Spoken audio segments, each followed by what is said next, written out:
So I was just about to get out of the car, but I wanted to take a minute and respond to this. So I haven't went for one, a religious accommodation for those who aren't following. And I am pagan because of the stigma around it. I feel it will be used against me when trying to promote. That is a very honest, transparent comment, and I appreciate you bringing that to me. So with love, I may not be of the same faith as you, but my responsibility is to advocate for your constitutional right to freedom of religion.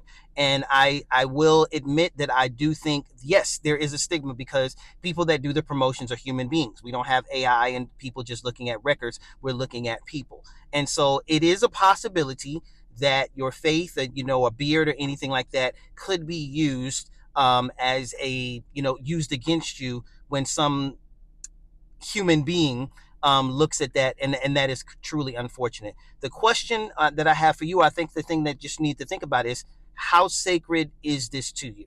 And that's something that I think that you should pray to your higher power about, and everything like that. That is a question for you to decide how much this means to you. I give you an example, right? A very close mentor of mine, Chaplain Khalid Shabazz. I'm gonna tag him in this. He made a video the other day answering a question I had meant to ask him about why he doesn't wear a beard. Surely, as the highest ranking and most well-known Muslim in the United States military, he would get a religious accommodation approved. But he talked about in his video how he chooses not to wear his beard, even though I'm sure it's sacred to him and his faith.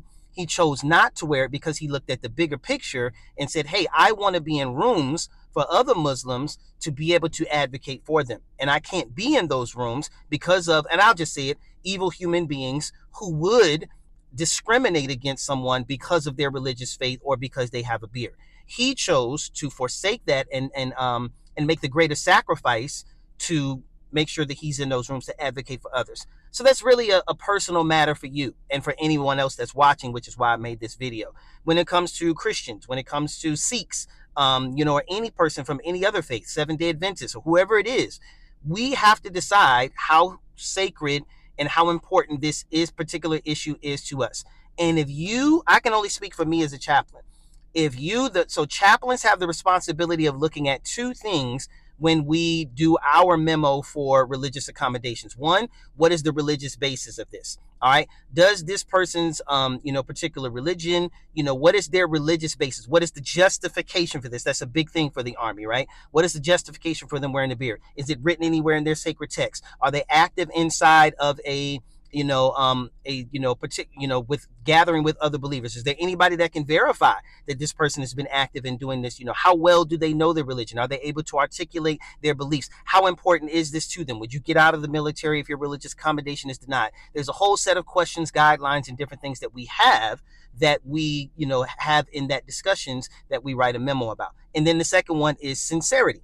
How sincere is this person? And there's a whole metric that we have to kind of judge that sincerity. Nothing is perfect, y'all. Nothing is perfect. All right. But chaplains are subject matter experts, and we're really good at listening to a person. And it's not really difficult, in my opinion. Okay. It's not really difficult to tell if a person has really studied their faith, if they know their faith, or if they are just, and I'm not even going to use it, if they are an inherit of a particular faith, but they don't know their faith background. I'll use Muslims, right? I've done several religious accommodations for Muslim soldiers.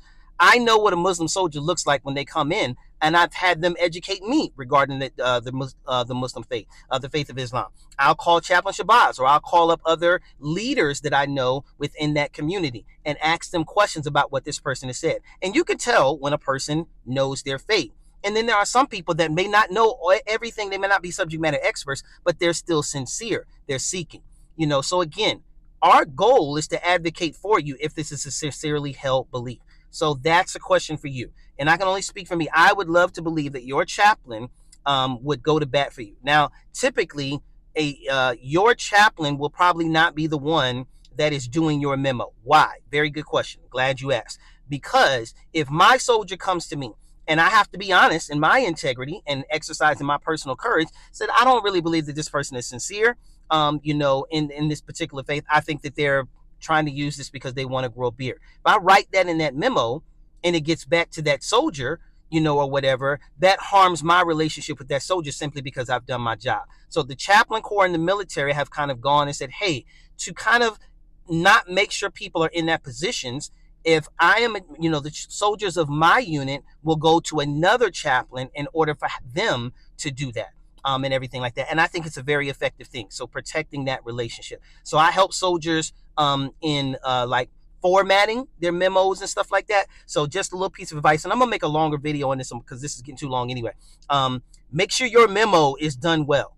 Like if you are a junior soldier and you don't know about a memo, you need to get with an NCO, get with an officer, get with your chaplain, have them give you the template. Make sure your memo is within AR 25-50.